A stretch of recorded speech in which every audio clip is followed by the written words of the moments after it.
6 ways to get other people to finance your deals. That's what we're going to be talking about today. We're going to be covering those 6 ways. We're also going to talk about examples on how this can work in real life situations, not just in theory here, guys. And we're going to talk about how you can actually go and execute these in a way that is going to help you in your real estate investing. So the first way to get somebody else to fund your deal is using a hard money lender. But you've got to find a hard money lender that will give you the rehab and give you the purchase price if you find a really, really good deal. Not just any deal, but a really, really good deal. So the question is like, well, how much will they fund? If you got 100% of the purchase price, if you got 100% of the rehab plus the purchase price, if you got 100% rehab, purchase price, and closing costs, if you can get that from your hard money lender, they are essentially funding it. Now, will every deal work for this? No, it's got to be a really good deal. It can't just be any deal. It's got to be a really good deal. Okay, so that's what you're looking at. So, for example, let's say you're buying the property for $100,000. You're gonna have $40,000 in rehab, $15,000 in closing cost expenses. I'm just using some round figures here so we can get on the same page with the concepts. Let's say you have $15,000 worth of payments, so your total project cost is $170,000. Now, the traditional lender would say you're buying it for $100,000. So if we funded $100,000, then you would be getting 100% financing, and we won't do that. If we funded $140,000 for your rehab and your purchase, that'd be 140% financing. And if we did $170,000, we would do your purchase or rehab. That's 170% financing, which is very true. Very few lenders will do the purchase, the rehab, the closing costs, maybe even some of those payments so that you can get into these deals without having to put a lot of your money into it. But let me be really clear here, guys. It's not gonna work for every deal. It's gonna have to be a really good deal. Not just a good deal, a really good deal. Okay, number 2, you find a partner. We're gonna talk about partners, but this is what we're gonna do. We're gonna talk about equity, somebody using a home equity loan. So you could find a partner. That partner could have a house that has value in it that they live in. They can get a line of credit on that property in a second position or in a first position if they've got it paid off, and then they can use that money to then fund some or part of your deal. They use the line of credit. The interest is charged with lines of credit. Some people don't realize this. On a line of credit, if you get the line of credit and you don't use the line of credit, you're not going to be paying interest on it. Most of the times you don't even have to pay for, lots of times you don't have to pay for an appraisal or anything else like that. No closing costs, maybe there's a few $100s, but typically not. If it's a credit union, a lot of credit unions do these as well. So let's say I get a $100,000 line of credit against my house, and I haven't used it in 6 months. How much am I paying for that? Nada, nothing. I don't pay anything. There may be some nominal like $5 charge to keep the account open or something like that, but I'm not paying any interest on that. Okay, so now I take the money out, but let's say I only take $25,000 out. What am I paying interest on? Just the $25,000 that I've taken out, not the full $100,000 that I have access to. So home equities are very, very powerful. You can use that home equity for anything like repairs, down payments, marketing costs. The other nice thing about the home equity is you're getting a lower interest rate. If you have a partner that gets a home equity line and they can get an interest rate on that, it's going to be cheaper than a hard money lender. It just is, because hard money lenders aren't insured by the government. They're not going to get paid if things go wrong. They're taking all of that risk on. So anytime you've got an owner occupied that's credit qualified, that has the ability to make those payments, you're going to get a lower interest rate. That's just all it is. And so what I like to call it is you get a blended rate, right? So let's say you get $75,000 from a hard money lender and you get $25,000 from your home equity partner that's going to then use that. So then if you're paying 10% on the 70, let's do it even simpler. Let's say it's $50,000 from the hard money lender and they're charging 15%. And let's say that it's the other $50,000 is with a home equity line that they're charging 5%. What we basically do is we take a blended rate, right? We take the 15 plus the 5, divide it by the 2, and we've got a 10% rate of what we're paying. So that lowers your overall cost into the project, which means in the end, if you do things right, it should turn into more profit, right? Because you're paying less on the loan. So it can help lower your overall cost of the project. Okay, this can be used for 100% purchase and for repairs as well.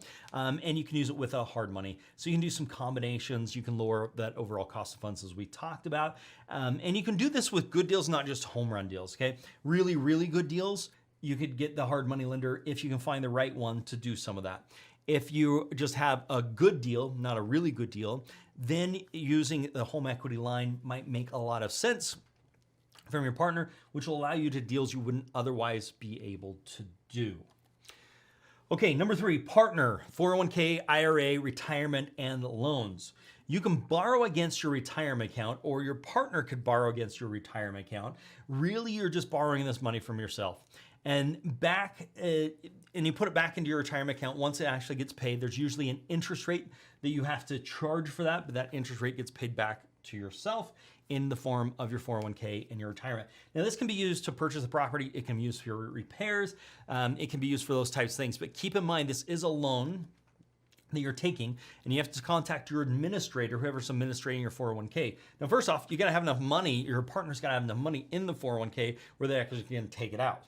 There's probably some rules based upon the administrator, how much you can take out, what percentages, those types of things. So you gotta check with your administrator on that. And then you can, once you know what that is, if your partner's checking with them, and then you can find out what they can actually take out.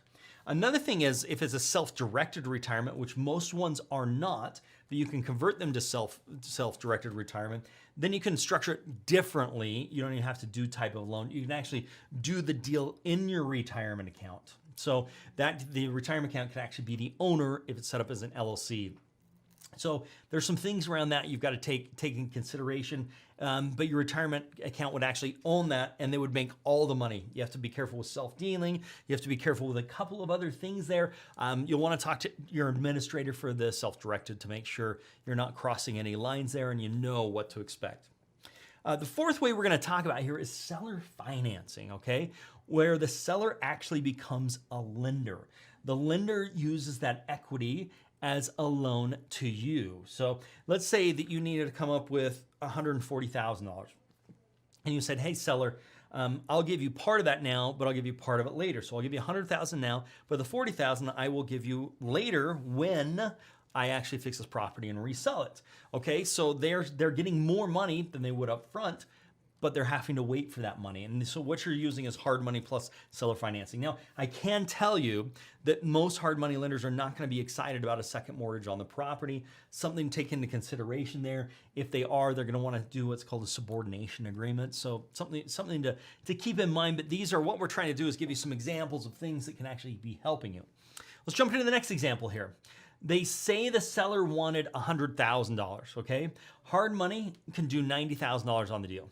The seller could take a note for $10,000 that you could make monthly payments to, or you could say, I'm not going to make any monthly payments. I'm going to pay you when I sell the property. I'm going to pay you when I refinance the property so I don't have to make any monthly payments, which is ideal if you're a real estate investor. And it depends on your exit strategy, what you're trying to accomplish, what you are trying to do. Next, let's talk a little bit about wholesaling. You look up a deal and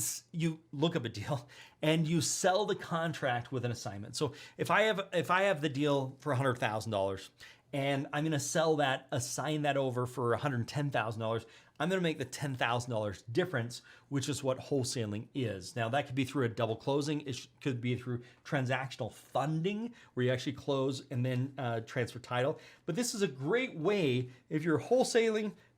It's a great way to do deals where you're not coming up with money. And who's funding that? The person that's buying it from you is the one that's actually funding that deal. It's a great way to do it. The other way you can do this is just simply debt. Finding a partner that actually will do debt, a partner that has good credit. Good credit they can turn into cash, like credit card finance, or they can turn that into like the home equity line, but different than doing a split in a revenue, it's actually debt. So the difference between equity and debt, equity means I'm taking risk with you. Debt means you owe me no matter what. So with the equity, it's like, hey, I'll put up some money. I want to be the first, let's say I'm going to put up $10,000. I want to be able to get my $10,000 back after the lender and everything else has been paid, all of our hard costs, and then I want to get a portion of the upside, okay? That's what we're talking about when we're talking about an equity type play. Excuse me. Now, if we're talking about a debt type play, I'm saying, I'm going to give you the $10,000 and you are going to sign a note that says, I owe you that money at this interest rate and this is when I have to pay you. And regardless if the investment goes good or bad, I'm still responsible to pay you. So if you're doing an equity type deal, the partner is sharing in the upside potential, but they're also sharing in some of the downside risk. Where on the debt, they're not sharing in the upside potential, and you're going to be personally liable in most cases for that debt. So it's something to keep in consideration. There is a place for both of these. It's just important to realize that, because if you've got somebody that wants to make more money on a deal than you're able to give them, transfer them over to equity rather than debt.